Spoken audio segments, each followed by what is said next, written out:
Ողջույն Սուրեն, ողջույն հարգելի հեռուստադիտողներ։ Ողջույն իշխող կուսակցություն։ Ինչու դիմեցի իշխող կուսակցությանը, որովհետև ասացիր, որ Մարգարիտ Եսայանի հետ եք պայմանավորվել այսօր։ Այո, որովհետև բազում փորձերից հետո անհաջող մոտ 5 անգամ այցելեցինք մենք։ Անընդհատ չստացվեց, իմացանք, որ նրանց տանը նորածին երեխա կա, որի 40-ը դեռ չի լրացել, այդ իսկ պատճառով նպատակահարմար գտանք պայմանավորվել, ի վերջո։ Գնանք? Այո, սլանանք դեպի Դավիթաշեն թաղամաս։ Ինչ ես կարծում, սուր հաղորդում ես ստացվել, թե չէ։ 48 րոպե հետո կերևա։ Չէ, բայց ինչպես ես ցանկանում, այնպես սուր քաղաքականացված հաղորդում անենք, թե չեզոք բարի իբր մեր պետության մեջ ամեն ինչ լավ է, մենք հիանալի պայմաններում ենք ապրում եւ լուսավոր եւ պայծառ ապագա ունենք։ Կփորձենք մաքսիմալ ճշտախոս լինել։ Փորձենք։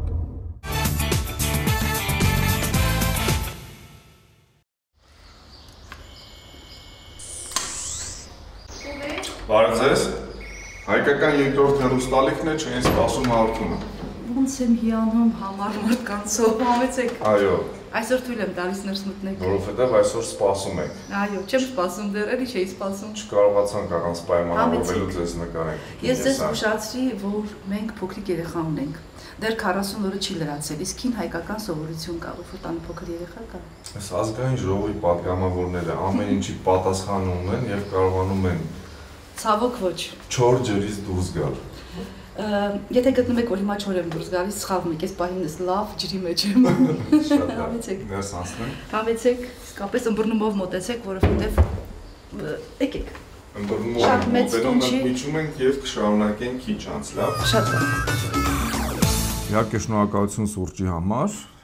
խմորեղենի համար, չգիտեմ դուք ձեր ձեռքով եք պատրաստ թե գնել եք եւ մի փոքր կոնյակ խմեցինք։ Բայց արժեր եթերում այդ ամեն ինչի մասին։ Դե ես լարված էի, մի փոքր խմեցի, որ հիմա լարվածությունս անցնի։ Չէ, ամեն ինչ կարելի է պարզ։ Ամեն ինչ լավ է, ես թույլ եմ տալիս ամեն ինչ։ Մի քիչ ձեզնից հետ կանգնեմ, համենայն դեպս էլ ասում են հանրապետականների հետ զգուշ է պետք լինել։ Իհարկե պետք է զգուշ լինել, բայց պիտի նաև քաղաքավարի լինել, որովհետև մենք վերադարձնում ենք այն, ինչ ստանում ենք։ Մեր հարթման առաջին հարցը հետևյալն է, սա ինչ բնակարան է, բնակարանի պատմությունը երբ է վերանորոգվել եւ ընդհանրապես եթե ունի պատմություն։ Սիրով ունի պատմություն, բարով եք եկել։ Ուզում եմ եթերում նույնպես ներողություն խնդրել, որ չէր ստացվում անդադ մեր հանդիպումը, պատճառները արդեն գիտեք չհնչեցնեմ։ Բնակարանը մենք ստացել ենք 1990 թվականին, նախորդ դարում, կոոպերատիվ շենք է, ամուսնուս հայրը աշխատում էր Գիտությունների ազգային ակադեմիայում, աստղադիտարանում Վիկտոր Համբարձումյանի օգնականն էր եւ իր մեխանիկը գլխավոր, եւ քանի որ իրենք երկու տղա էին, մի տղայի համար պիտի բնակարան ապահովեին, որպեսզի մենք անտուն չմնայինք։ Ամուսնուս հայրը գրվեց այս կոոպերատիվը մեզ համար 1990 թվականին։ Մենք տեղափոխվեցինք 91-ին, որովհետև ես ու ամուսինս որոշեցինք, որ սա պիտի են պետական վիճակից փոխենք եւ դարձնենք մեր ճաշակով։ 91-ին վերանորոգեցինք 1 տարի ու տեղափոխվեցինք։ Հաջորդ վերանորոգում այս բնակարանի տեղի կատարվեց 10 տարի առաջ, երբ որ մեր մեծ աղջկան էինք ամուսնացնում եւ ուզում էինք, որ այո, պիտի գային նշանելու, հարսանիք եւ այլն։ Եվ քանի որ խնամիս նաև նախարար էր, մենք մտածեցինք այնպիսի տուն մի քիչ կարգին վիճակի բերենք տուն։ Այն ժամանակ նախարար թե հիմա էլ է նախարար։ Այն ժամանակ նախարար էր, աշխատանքի եւ սոցիալական հարցերի նախարար Աղվան Վարդանյանը, իմ աղջկա, մեծ աղջկա Սկեսրարն է։ Մենք նրա տունը նկարել ենք։ Այո, նկարել եք եւ իմ աղջիկը նույնպես եղել է ձեր հաղորդմանը։ Նոր էին ամուսնացել, կարծեմ այդ ժամանակ 1 տարի է։ Պարզ է, իսկ պատգամավորության ընթացքում հայտարարելու նոր անշարժ գույք չունեք։ Այս պահին դեռ չունեմ, բայց ցանկություն ունեմ եւ եթե մեր հայտարարագրումը ունեցվածքի տեղի ունենում ամեն տարի փետրվար ամսին, հույս ունեմ, որ եկող տարի փետրվարին կկարողանամ հայտարարագրել, որովհետեւ ծրագիր ունեմ, նպատակ ունեմ։ Հետ եք մնում։ Տիկին Եսան։ Ինչից, ումից։ Օրինակ Նաիրա Զորադանը կարծեմ 3 տուն է հայտարարել պատգամավորության իր ժամկետում, երբ որ եղել է։ Եթե չեմ սխալվում, կարծեմ Ես դա որպես քննադատություն ընդունեմ, թե որպես դիտողություն, ընդունում եմ, համաձայն եմ, բայց մարդիկ տարբեր են լինում եւ նպատակներն են տարբեր լինում։ Իմ պատգամավորության ընթացքում ես 3 թորնիկ եմ ունեցել։ Լավ, ես հասկանում եմ, սա այն որ աչք չծակեք, հա, դա է պատճառը, որ այսպես համես պայմաններում հետո գիտեիք, որ ինքը շատ ճոխ բնակարան է։ Հայկական երկրորդ հեռուստալիքից գալու են նկարահանեն, այսպես համես ապրում եք, մինչև նկարեն գնան, վերջ, կտեղափոխվեք այնտեղ, որտեղ պետք է։ Մենք ապրում ենք նորմալ միջին հայկական ընտանիքի նման, մենք ունենք շատ ճոխ ամառանոցի դեպ, եւ ես կուզեի, որ դուք ավելի շուտ գայիք ամառանոցում նկարեիք եւ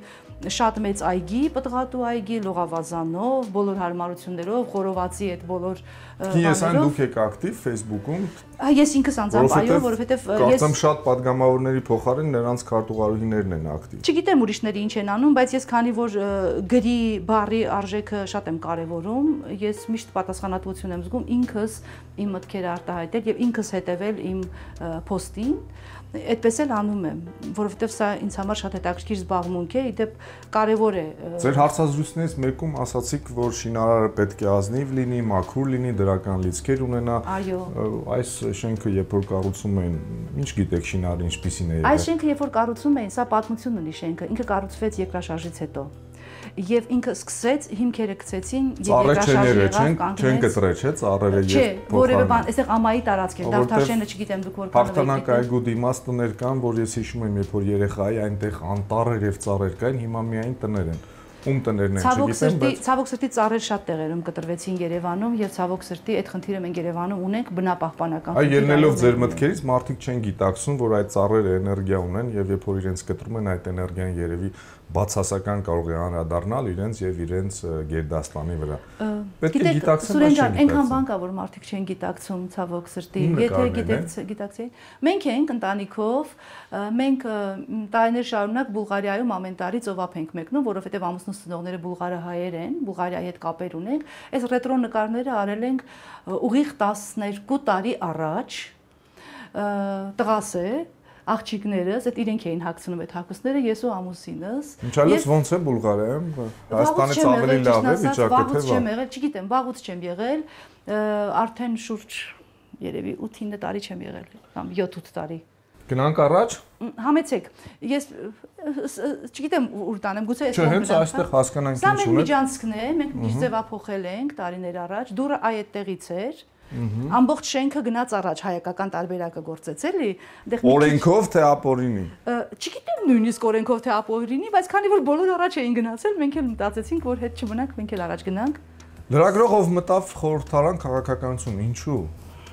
Եվ կարծեմ լրագրողները իրենք հակառակը, հա, օպոզիցիոն են եւ անընդհատ քննադատում են, փորձում են ինչ որ բաներ գտնել, որպեսզի նյութը սուր լինի, դուք ինչ որ հակառակ մի բան տեղի ունեցավ։ Որն է պատճառը։ Ես այդ հարցին շատ եմ առիթ եմ ունեցել շատ պատասխանել, այդպես հաճախ են տվել այդ հարցը ինձ, միշտ մեկը զարմանքով։ Եթե պատասխանել եք, կարող եք չպատասխանել։ Չէ, ունեմ ուզում եմ ասել, որովհետև անցած 4 տարիներին էլի բաներ փոխվեց, այսինքն այն պատասխանը, որ տալիս էի 4 տարի առաջ եւ այսօր նաեւ իմ մեջ է բան փոխվել։ Ես իսկապես եկա քաղաքականություն, որպեսզի հավակնոտ չընչի, որպեսզի ցույց տամ քաղաքական գործիչը նաև ինչպեսին պիտի լինի։ Լավ, հասկացա, ուրեմն լրագրողները ինչ կեղտ ասես լցնում են քաղաքական գործիչների վրա, մեկը չէր ազդում, դուք ասացիք գնամ ներսից մի բան փոխեմ, հա։ Այո։ Ճիշտ հասկացա։ Հենց այդ նախադասությունը միշտ էլ ասել եմ հարցազրույցներ ներսից մի բան փոխելու, կարծում եմ դա հաջողվեց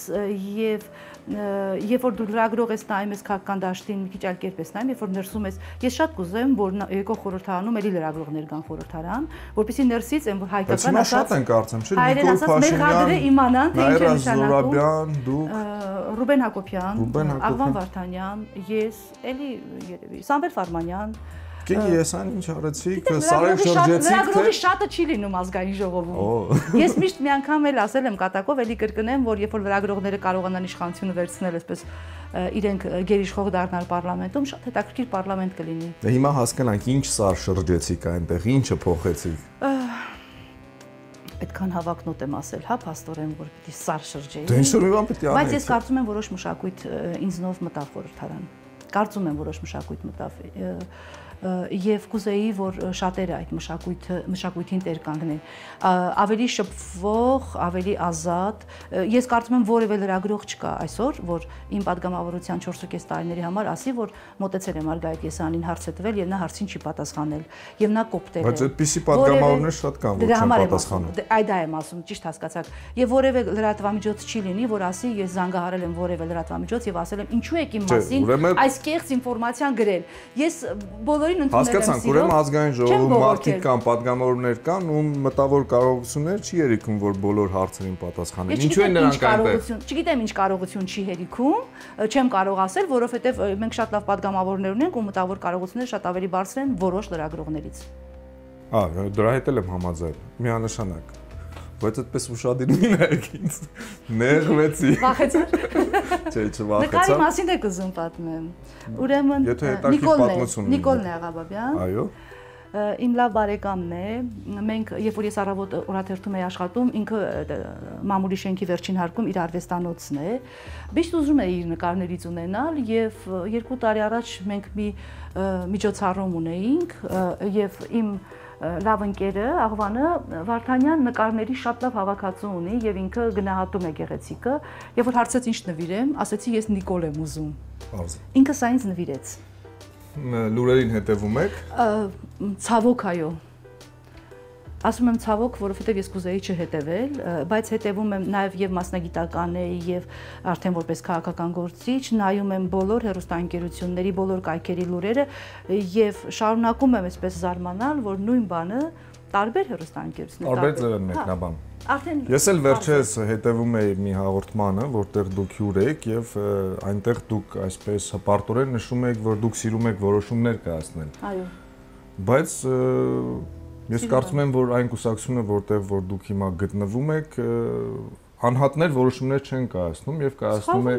բոլորը մի անց, որ որոշումը կայացնում է, մնացածը կոճակները սեղմում են։ Այդպես չի։ Եթե այդպես չլիներ, ուրեմն մեկը դեմ կլիներ, չէ՞, այսպես ստացվում է, որ այս քաղաքական ուժը լրիվ կողմ է,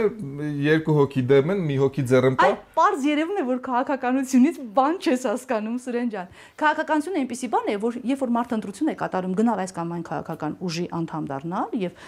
միասնական որոշումներ կայացնել, ուրեմն ինքը ընդունում է այդ ուժի գաղափարախոսությունը, դիրքորոշումը, այդ դրա պատճառով է, դրա շնորհիվ է, որ այդ ձեր ասած կոճակները սեղմվում են միասնաբար եւ համերաշխորեն։ Բայց վերադառնալով քո հարցի այն սկզբին, որ ես սիրում եմ որոշումներ կայացնել, հիմա ես կուզեի իմ ընտանիքի անդամները ներսում տանը լինեին, դուք տեսնեիք, թե ինչ տառապած դեմքով իրենք կասեին, այո, նա սիրում է որոշումներ կայացնել, ես իշխող բնավորություն ունեմ։ Բայց ձեր տանը մայր իշխանություն է, հա, փաստը։ Ես ուզում եմ, որ դառնա մայր իշխանություն, ամեն ինչ անում եմ, որ դառնա, բայց դիմացինս էլ հակազդում է, էլի, այսպես շատ թույլ չեն տալիս։ Գնանք առաջ։ Համեցեք։ Եվ դեպի ուր։ Սա մեր, սովորաբար չեմ սիրում, որ այս ցույց են տալիս, ինքը ցույց տալու բան չի, էս է, էլի, ինչ որ ցույց տալու բան չի եւ մինչեւ դուք ցույց եք տալիս, ես մեր հեռուստադիտողին ուղղակի հիշեցնեմ, որ եւ ձեր հաղորդումը եւ մեր մյուս բոլոր հաղորդումները կարող են դիտել չեն սպասում KTM կայքում։ Հա, շնորհակալություն, որ հիշեցիք, ինքս նայում եմ ձեր հաղորդումները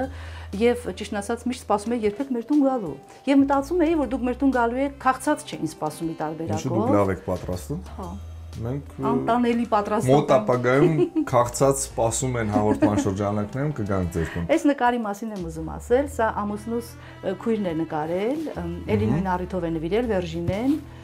Ինքը շատ հետաքրքիր, այսպես արտառոց բնավորություն ունի, ոչ ստանդարտ կին է, նկարը ինձ դուր է գալիս եւ օրերս սրա փոքր տարբերակն ինձ նվիրեց։ Այստեղ 1000 ու մի բաներ կան, գրքեր եւ այլն 1000 ու մի բաներ, որ Պիոներ կանչ կա։ Ցավոք չէ։ Ցավոք այդ պիոներ կանչի ավանդույթները մենք այսօր չենք պահպանում եւ այն բաց թողումը, որ մենք ժուրնալիստական դաշտում ունենք, նաեւ դա է։ Մենք մանկական լրատվամիջոց, մանկական TV, մանկական թերթ, մանկական ամսագիր այսօր չունենք այն որակով, բայց կա։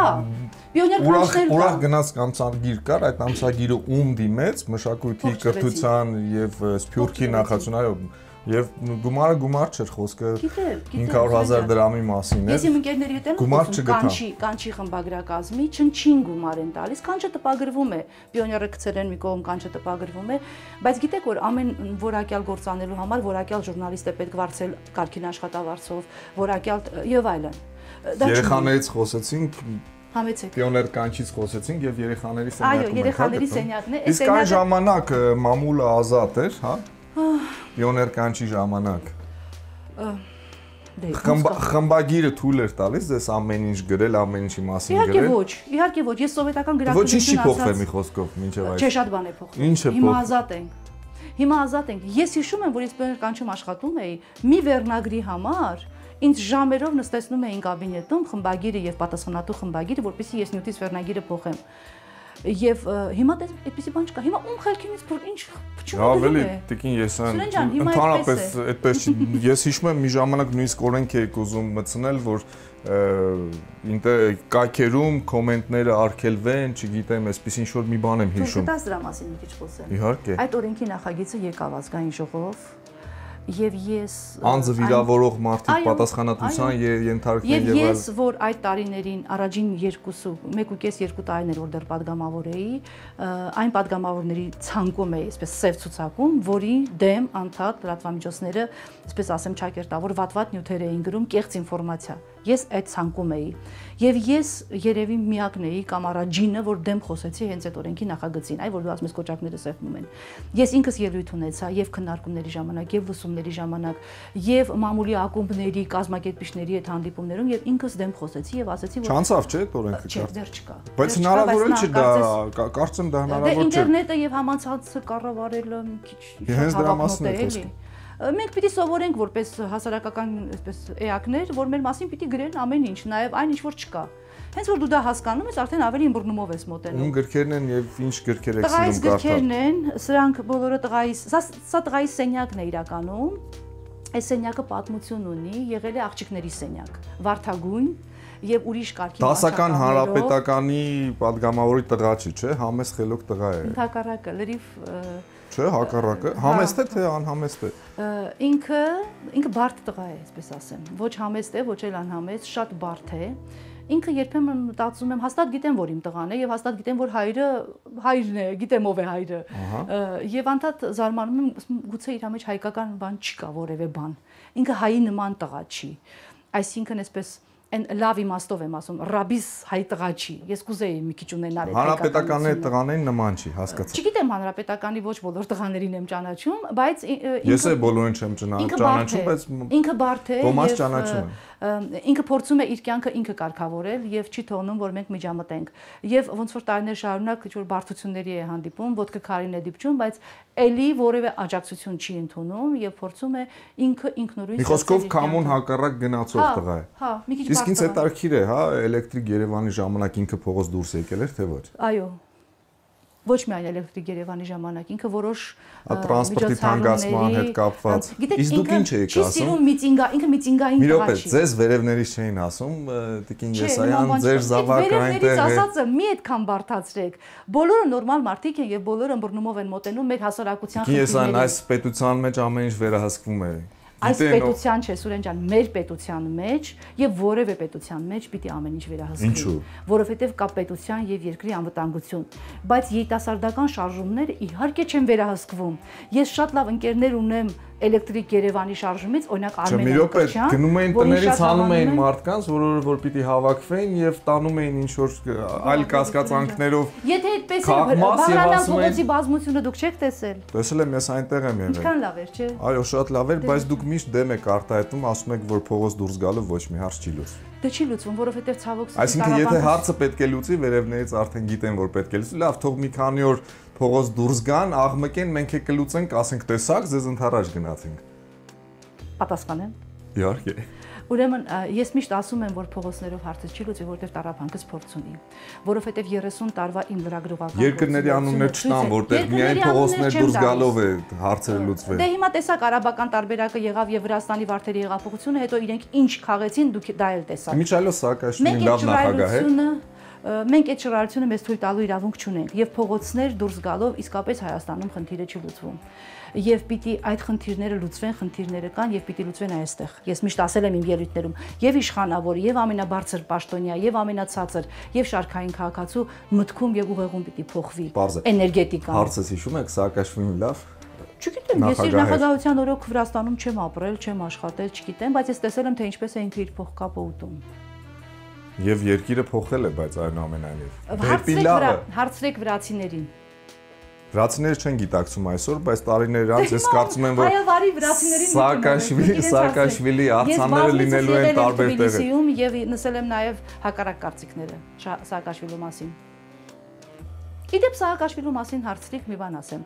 Վերջերս մեր ազգային ժողովում տեսակ լեզվակռիվ տեղի ունեցավ շշեր իրար գլխի շպրտելու եւ այլն այդ պատմությունը։ Ամբողջ սոցիալական կայքերը, լրատվական դաշտը, վայ, ես ինչ է կատարվում, երեք լսում եմ երկու հոգեբան կարծիք են հայտնում падգամավորների մասին եւ խորհուրդ են տալիս, ասում են падգամավորները լավ կլինի ամառվա արձակուրդներին գիրք կարդան։ Ճիշտ են ասում։ Չէ, ճիշտ են ասում։ Շատ զայրացա, չէ, գիտեք ինչ։ Խոսքը բոլորին չի վերաբերվում, բայց դուք լեզվի մասնագետ եք, մեր ազգային ժողովի ամբիոնից, հա, մաքուր հայերեն հնչում եք։ Քանի падգամավոր է մաքուր հայերենով խոսում եւ գրեհիկ չի արտահայտվում։ Իսկ դուք լսել եք ինչու է ներվում այդ ամեն ինչը։ Իսկ դուք լսել եք նույն վրացական պարլամենտում մաքուր վրացերենով խոսում են կամ նույն ֆրանսիական պարլամենտում մաքուր ֆրանսերենով խոսում են, խոսակցական լեզուն միշտ ուրիշ է եւ այն կոլորիտը, որ կա Ամենայն դեպս գրեհիկություն չեմ տեսնում, ես այստեղ գրեհիկություն տեսնում եմ։ Ինչու չեք տեսնում։ Ես հենց դա էի ուզում ասել, Սաակաշվիլու ներկայությամբ, որ Օդեսայի քաղաքապետներ, դուք տեսաք թե ինչպես իրար գրեթե ծեծեցին երկու բարձրաստիճան պաշտոնյա։ Տեսանք։ Հայ չէին Հայաստանում, չէ՞։ Մեկը հայ արմատներն են։ Եւ Հայաստանի էլի հայերին չես սիրում, սիրեն։ Սիրում եմ, պաշտում եմ հայերին։ Ինչ ասեմ ես։ Հպարտանում եմ։ Այս գլխարկը դնեմ գլխի։ Սա էս Աֆրիկայից են բերել, Մարոկոից, մաքուր կաշի է։ Այս հանրապետականները ախր շատ նուրբ են կաշառում։ Չեմ կաշառում, ես ուղղակի գլխում եմ։ Պաշտոն եմ տալիս քեզ, դա ինչ լավ, ոնց ասազում քեզ։ Վայ չէ, ես այն արվեստագետների թվին չեմ պատկանում, որ պաշտոն են ստանում եւ լռում են։ Մտավորականները այս։ Ես նույնպես եւ լավ է որ այդպես է, որ լռելն ընդհանրապես վտանգավոր ճահիճի է տանում։ Բայց խոսել կա Սուրեն ջան, խոսել կա, երբ որ դու խոսում ես ինչ որ բան փոխելու դեպի լավը, խոսել կա, որ դու խոսում ես ուղղակի Բայց մեր մտավորականները լռում են ընդհանրապես, չեն խոսում, լռում են, լռել են, կան, չկան։ Ոչ բոլորը։ Գնանք դեպի խոհանոց, մենք ձեզ նվերներ պիտի հանձնենք։ Ամեն ինչ բավարարված է քեզ սենյակից, իմացա։ Ես կարծում եմ, որ ամեն ինչ այստեղ քնում է մեր սորնիկս, այնտեղ մեր նորածինը, մի խոսքով Ստեփանին աքսորել ենք այս սենյակից։ Հասկանալի։ Համեցեք։ Ով է խոհանոցում ձեր տանը գլխավոր դերերում։ Գլխավոր դերում։ Մեր խոհանոցում բոլորս դերակատար ենք։ Տղաս, երևի գլխավոր դերում ինքն է, ես։ Ամուսինս ոչ։ Նույնիսկ եթե սուրճ առավոտյան դնում է 7:30-ին, այդ միակ գործողությունն է, որ ինքը անում է, սուրճ ենք խմում։ Իսկ քաղաքական գործիչը լավ խոհարար պետք է լինի, թե չէ։ Որ լավ խառնի, էլի, լավ խառնի ամեն ինչ։ Խոհարարությունը միայն խառնելը չի, համադրելն է։ Քաղաքական գործիչը պիտի լավ համադրի։ Իրար կողք ճիշտ դնի։ Ոնց է կավարում տակից դուրս գա։ Ինչի դու փորձում ես ինչ-որ բանի տակ մտցնել ինձ։ Չէ, ես հանգիստ պատասխանում եմ։ Ոչ մի բանի տակից չեմ փորձում դուրս գալ, որովհետև իսկապես քաղաքական գործիչը պիտի կարողանա համադրել ամեն ինչ։ Եվ պիտի կարողանա ելքեր գտնել, պատասխաններ ունենալ, եւ պիտի կարողանա ոչ միայն բառերով, ոչ միայն։ Բայց այնուամենայնիվ կարծում եմ ձեր տան անդամներին նշեցիք, ձեր տանը ժողովրդավարություն կա, թե չկա։ Դեմոկրատիան նկատի ունես։ Ժողովրդավարություն հա թարգմանվում է, այո։ Ես ավելի կողմնակից եմ ավանդական հայկական հարաբերություններին, քան դեմոկրատիային ընդհանրապես։ Այսինքն ձեր տանը չկա դեմոկրատիա այնպես ինչպես մեր երկրում։ Չէ, մեր տանը կա դեմոկրատիա այնպես ինչպես մեր երկրում։ Ճիշտ եք։ Որտեղ եք եղել։ Սրանք տղայիս հավաքածուներն են, այսինքն հավաքածուն է, ինքն է հավաքել։ Աստորեն Չե Գևարան ձեր տղայի համար հեղինակություն է։ Այո, ինչու ոչ։ Տիկին Եսան մեր քաղաքական դաշտում ով է ձեզ համար հեղինակություն։ Հայաստանյան քաղաքական դաշտում։ Իհարկե։ Վահան Հովհաննիսյաններ։ Շատ իր տեղը շատ զգացում։ Ինչ հետարքիր պատասխան էր հանրապետականը դաշնակցականի նշեց։ Ես կիսով դաշնակցական եմ ոնց։ Հա։ Իմ թորների մի մասը դաշնակցական է։ Հետարքիր։ Եվ խնդիրներ չեք ունենան Ես ուղղակի Վահանի հետ լրագրող տարիներին շատ մեծ հաճույքով եմ աշխատել։ Եվ այն քիչ քաղաքական գործիչներից էր, որի պատասխանները։ Ավիզ ձեր կուսակցությունում ով է ձեզ համար հեղինակություն։ Երկար մտածեցիք, կարող եք չպատասխանել։ Չէ, ինչու՞ չէ։ Կուսակցական ընկերներից նկատի ունեք, թե Ձեր կուսակցությունում կա ձեզ համար հեղինակություն, որ իսկապես ազնիվ, հայրենասեր, գաղափարական անձնավորություն է, որին որ հավատում եք, որի հետևից որ կգնաք։ Հետևից գնալը մի քիչ որին հավատում եմ, որը ազնիվ գաղափարական անձնավորություն է Ռազմիկ Զոհրաբյանը։ Հին հանրապետական է, դեռ ԱՄԿ-ից եկած, շատ դրական մարդ է եւ շատ հետաքրքիր ինֆորմացիայի կրող է ինքը։ Ինքը ինձ համար հեղինակություն է հանրապետականում։ Գնանք առաջ։ Համեցեք։ Ձեր տունը երբևէ ճգնաժամի մեջ եղել է, տիկին Եսան։ Այո։ Եվ ով դուրս բերեց ճգնաժամից ձեր տունը։ Մեր տան հայրը, ամուսինս, հետևյալն էր այն տարիներին, երբ որ պատերազմական գործողություններ էր եւ ամբողջ երկիրներ այդ վիճակում, այս միջանցքում ինքը պատրաստում էր տարբեր սարքավորումներ եւ ձեռքի հենց տան մեջ, այստեղ, այս միջանցքում եւ վաճառում էր։ Իսկ մեր երկիրը այսօր ճգնաժամի մեջ է։ Ոչ, ցավոք, բարեբախտաբար։ Լավ էր, չէ՞։ Չէ, բարեբախտաբար ոչ, բայց աղքատություն չկա, արտագաղթ չկա։ Աղքատություն կա, արտագաղթ կա, բայց դա ճգնաժամ չէ։ Սահմանում ամեն ինչ հանգիստ է։ Այս պահին բարեբախտաբար այո, բայց դա շատ հարաբերական հանգիստ է եւ հնարավոր է որ լարվածությունը նորից հասնի ինչ որ աստիճանի։ Ես դες հետ այս հարցում համաձայն չեմ, երկրի մեջ այսօր էլ ճգնաժամ կա, որովհետեւ այսօր հասարակ քաղաքացին իր խնդիրները չի կարողանում հոգալ մեր երկրում։ Դա ճգնաժամի մասին չի խոսում։ Չէ, ճգնաժամի մասին չի խոսում։ Ճգնաժամը գիտեք երբ է լինում, երբ որ քաղաքական, իշխանական կառույցները չեն աշխատում, երբ որ հասարակական հիմնարկները չեն աշխատում, համատարած անգործունեություն է եւ համատարած անտերություն։ Մեր երկրում այսօր համատարած անգործունեություն չի եւ համատարած անտերություն չի։ Մենք կազմակերպված երկիր ենք, որը ոչ միայն ինքը իր խնդիրներն է կարողանում լուծել, այլ նաեւ երաշխավոր է Լեռնային Ղարաբաղի անվտանգության եւ տեր է այդ անվտանգությանը։ Այդ պատճառով դուք չարաչար սխալվում եք, մեր երկրում ճգնաժամ չկա իսկապես։ Լավ է, իսկ մեր երկրում օպոզիցիա կա թե չկա։ Ամենացավոտ հարցն եք տալիս, որովհետև ես շատ կուզեի։ Ախր այդ հանրապետականները օպոզիցիա թողել են, որ ով գլուխը բարձրացնում է, միանգամից ուրիշի մեքենայում մի բան գտնում են ու վերջ։ Շուրիկի, Կովկասի գերուհու մեջ մի պահ կա, որ շուրիկին բռնում են եւ տանում են,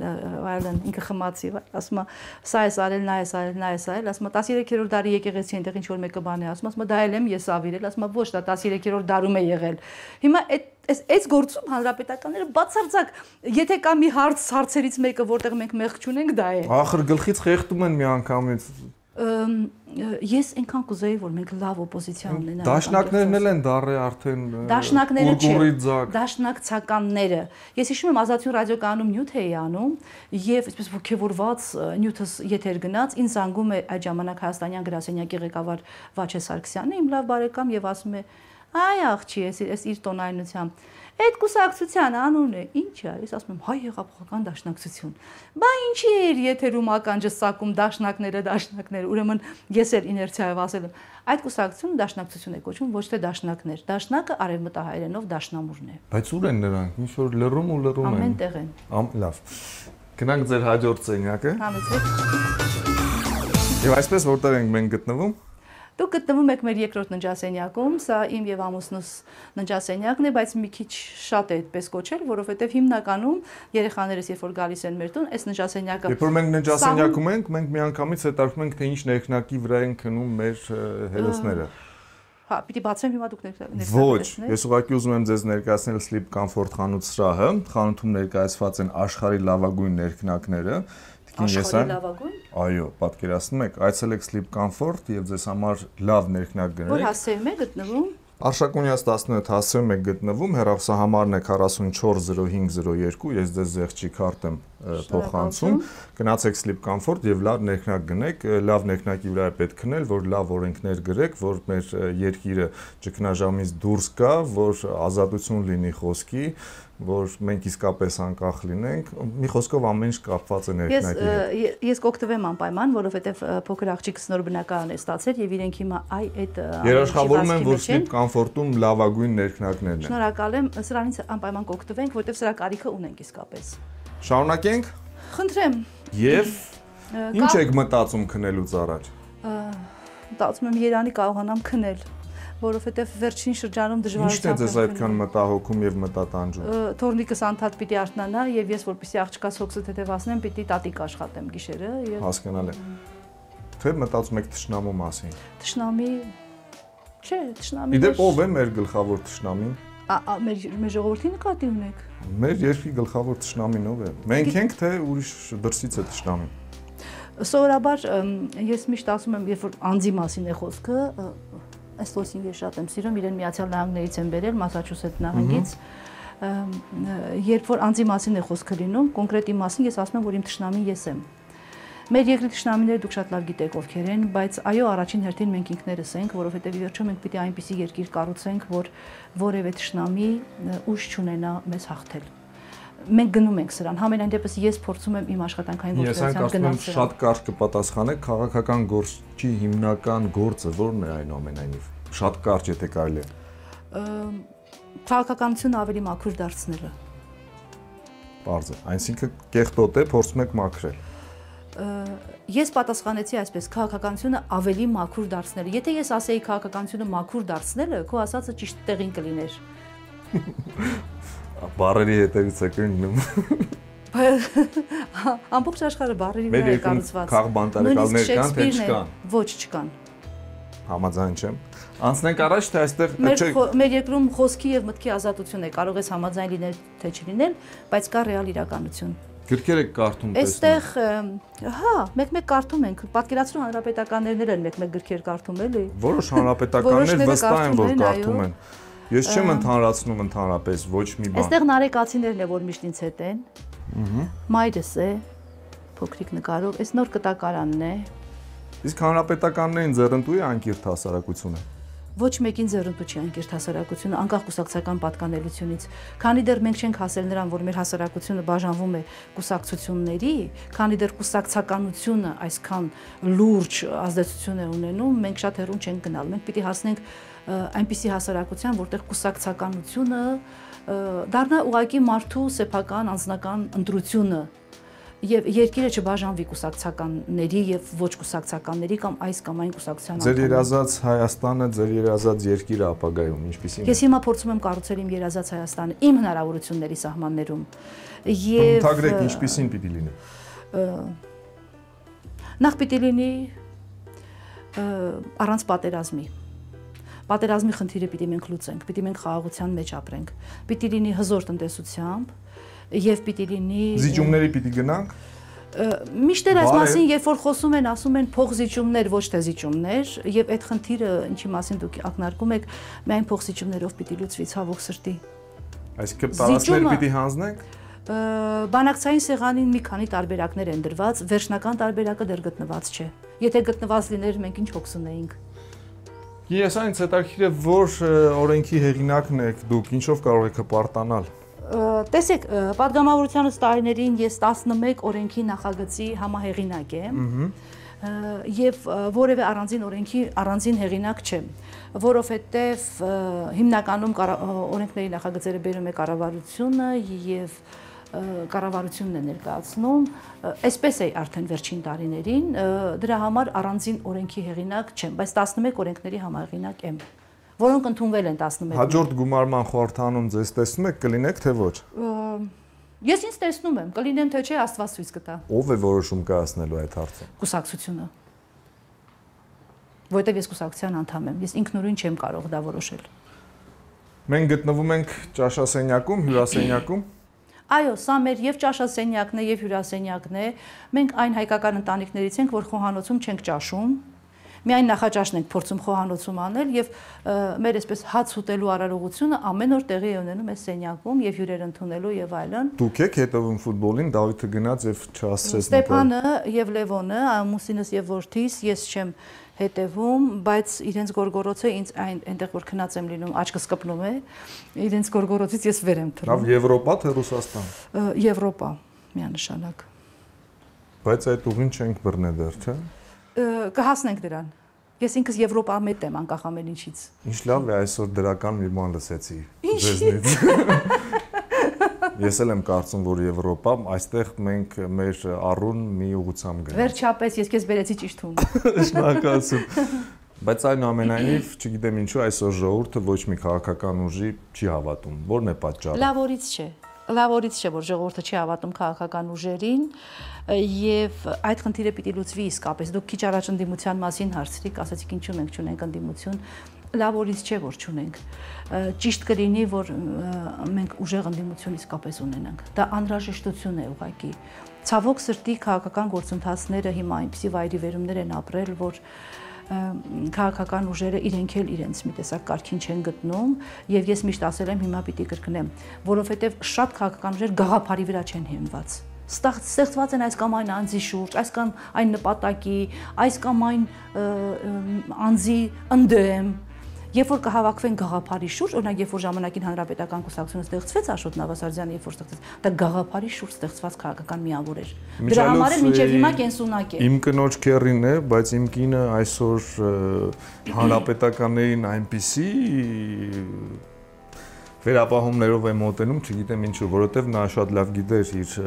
քեռու Աշոտ Նավասարդյանի գաղափարախոսությունը եւ նա այսօր ասում է ոչ մի կապ չունի Աշոտ Նավասարդյանի քեռուս գաղափարախոսությունը եւ այն ուղին, որով այսօր գնում է հանրապետական։ Ես չեմ կարող մեկնաբանել ինքս։ Պետք չի մեկնաբանել, որովհետև անշնորհակալ գործ են հապես որևէ բան մեկնաբանելու, բայց գաղափարախոսությունը չի փոխվել կուսակցության։ Ուրիշ խնդիր, որ այս կամ այն հարցում գուցե դեռ ամբողջովին մենք ժողովրդի խնդիրները չենք կարողանում լուծել, այստեղ համաձայն եմ։ Իսկապես այստեղ կա ինքնակնդադատաբար պիտի ասենք, բայց մենք ձգտում ենք դրան։ Ես ասացիք, որ լավ ընդդիմություն չկա, ինչու՞ չեք դուք այսպես լավ ընդդիմություն կազմում ինքներդ։ Ես պետք է երիտներումս կատակով ասում եմ, որ մի օր պիտի այսպես մի բան անել, ցույց տալ, թե իսկական ընդդիմությունը ինչպիսին պիտի լինի, բայց դա իսկապես կատակով եմ ասում, որովհետև երբ որ ես падգամավոր էի դառնում, ես ընտրություն ունեի ընդդիմություն գնալ, թե գալ իշխանական քաղաքական ուժի մոտ, ես միտումնավոր եւ ընդգծված եկա իշխանական քաղաքական ուժի մոտ, որովհետև ես հավատում եմ, որ այս ուժը կենսունակ է եւ իզորու է խնդիրները լուծել։ Դուք տեսաք, թե ինչ կատարվեց ընդդիմադիր դաշտում, ցակ ու ցրիվ, իրար փնովելով, իրար գլխից դափիները խլելով, տեսնում եք ինչ է կատարվում։ Դες կարծում եմ, որ իշխող կուսակցությունը լավ գնում է բոլորին եւ այսպես ռուսեն լավ բան կա, հա, բառ կա, վերբովկայանում, ու նկարներն են։ Իշխող կուսակցությունը առևտրական չէ, որևէ մեկին չի գնում, եւ եթե վաճառվում են ոմանք, դա իրենց խնդիրն է եւ իշխող կուսակցության խնդիրը չէ։ Եվ ընդհակառակը իշխող կուսակցությունը ավելի շատ կուզեր, որ ընդդիմադիր ճիշտ, ռեալ, ուժեղ եւ սկզբունքային ու գաղափարական ընդդիմադիր ուժեր լինեին։ Նկարները Հասմիկ Սևոյան իմ լավ բարեկամն է, մենք Պիոներ կանչու միասին ենք աշխատել, ինքը նկարիչներ, ես լրագրող, ծննդյանս օրն է նվիրել տարիներ առաջ, մի 7 տարի առաջ, չգիտեմ ինչի ասաց, որ այդ ինձ է նկարել, բայց ես անդադ ձգտում եմ նմանվել այդ կերպարին, բայց դեռ ոնց որ չի ստացվում անհաջող։ Մյուսը էլի իմ շատ լավ բարեկամ Էդուարդ Խարազյանի նկարն է, տաղանդավոր, իմ կարծիքով շատ տաղանդավոր նկարիչ, սիրում եմ իր աշխատանքները, այս պարզության մեջ շատ խորը բան կա։ Չգիտեմ ստեղ էլի ցույց տամ երեխեք ջան։ Մեր երեխեքի թորնիկների անկյունը, որը հիմա այսպես հավաքված է, ինքը սովորաբար լինում է տնով մեկ, այստեղ ինչ ունենք։ Նավերս, որ շատ սիրում եմ, այս Ֆրանսիայից եմ բերել այս տարի, նա տղաս է ստացել, Խաչքարը Վիկտոր Դալաքյանի նվերն է, մի 15 տարի առաջ նվիրեց, այս մեր դասանի Հովսեփն է նվիրել Գուլյան, մեջը կոնյակ է։ Մի օր դասանցիներով պիտի հավաքվենք եւ խմենք ու ամեն տարի ինք ասում եմ խոչես բացել, ասում եմ չէ, մենք բոլորս միասին պիտի խմենք։ Դասանցիները այս կամ այն հարցով ձեզ դիմում են։ Այո։ Ընդհանրապես միջամտում եք ինչ որ մեկի համար։ Գիտեք, ցավոք սրտի փորձում եմ միջամտել կամ բարեբախտաբար փորձում եմ միջամտել, բայց ցավոք սրտի միշտ չի որ հաջողության եմ հասնում, որովհետեւ իմ դասանցիները նույնպես ինչպես Հայաստանի Հանրապետության շատ քաղաքացիներ աշխատատեղի խնդիր ունեն։ Հիմնականում դիմում են որդիներին աշխատանքի տեղավորելու խնդրով, որ կրճատում են, չկրճատեն։ Նորմալ, ինչպես բոլոր Ինչ ելուց ազգային ժողովի падգամավորի աշխատավարձի չափը որքան է։ Եթե դա գաղտնիք չէ։ Ես դարձա падգամավոր, մեր աշխատավարձը 200 քանի հազար դրամ էր։ Եվ մենք մի քիչ պակաս էինք ստանում, էլի 300,000 էր ստանում ենք ավելի քիչ 200,000-ի կարգի։ Վերջին 1.5 տարում։ Դե արի ու գայթակղություններին մի Դիմացի կամ դիմադրի, բայց չկա էլ գայթակղություն, համենայն դեպս իմ մասով չկա, ես չեմ զգում, որ ինձ գայթակղում են, էլի։ Իմ մասով չկա որևէ գայթակղություն։ Հիմա 694,000 դրամ է, այսինքն ընդունված, բայց մենք ստանում ենք շուրջ 500,000 դրամ։ Պահումներ կան։ Այո, լուրջ։ Դե բավականին լուրջ աշխատավարձ է։ Եկամտահարկը բարձր է, հա։ Իսկ որպես լրագրող ավելի շատ չէիք վաստակում։ Չէ։ Չէ, ավելի շատ չէի վաստակում։ Բայց այնտեղ այսպես հա կաշառող նյութեր կարող են լինել եւ այլն վճարվող նյութեր։ Մեզ մոտ նյութեր։ այդ կարգի վճարովի նյութերը առավոտում շատ լուրջ, այսինքն ճիշտ հիմքերի վրա էր դրված եւ եթե վճարովի նյութեր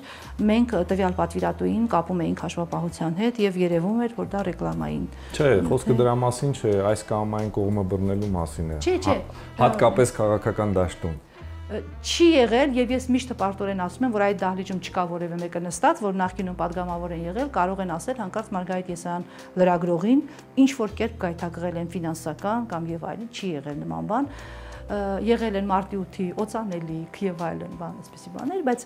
որևէ մեկը չկա որ կասի Մարգարիտ Եսայանին ես պարզերես կարող եմ դա ասել էլի այսպես Ամառը որտեղ է հանգստանալու Մարգարիտ Եսայան այս տարի հանգստանալու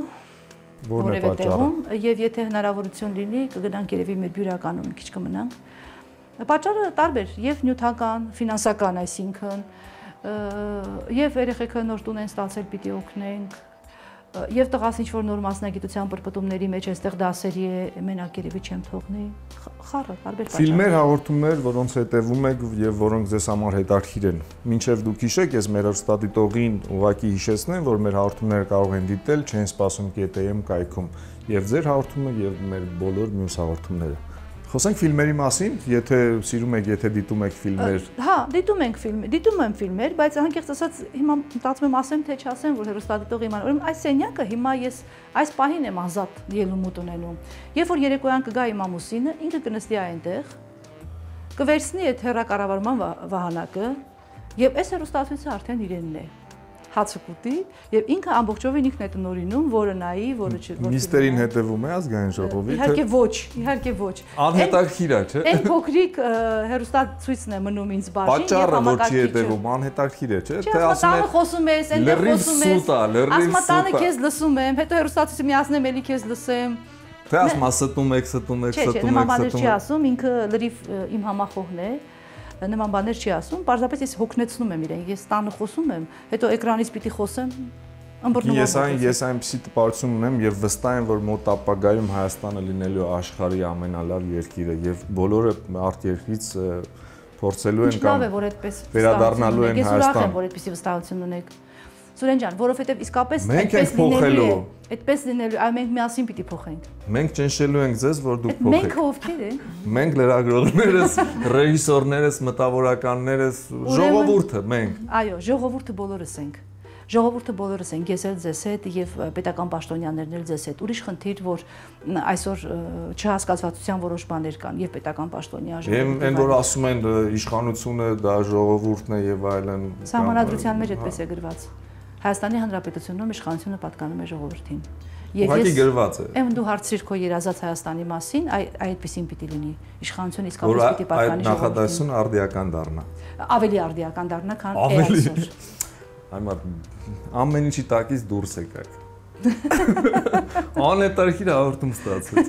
Դե հիմա ներող եղեք, ինչ ասեմ։ Ավելացնելու բան կա, հա, եթե մի բան չասեք, ստացվի, որ մեր հանդիպումը այսօր լավ չի ստացվում։ Լիմոնի ծառի մասին ասել, որովհետև ռիմատատիկն է ինձ նվիրել։ Երբ որ ինքը ես հաղորդումը նայի ու ասի, որ ինչի իմ նվիրած ծառի մասին ոչինչ չասացիր, ես վատ կզգամ։ Խնամուս մայրիկն է, ռիմատատիկը, շատ լավ տատիկ է, իրեն շատ եմ սիրում։ Եվ ինքն էլ կարծեմ ինձ է շատ սիրում։ Լիմոն տվել է անցած տարի մի հատ, հիմա սպասում ենք տեսնենք։ Այս լավատեսական սիրո նոտայի վրա էլ ավարտենք մեր հաղորդումը։ Շնորհակալություն։ Ես եմ շնորհակալ։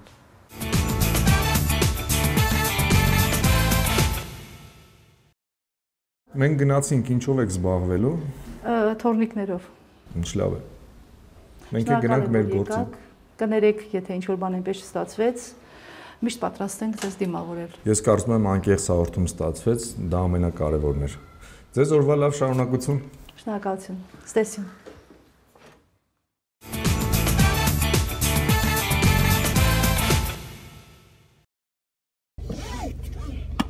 Դավիթ, մինչև դուք կադրում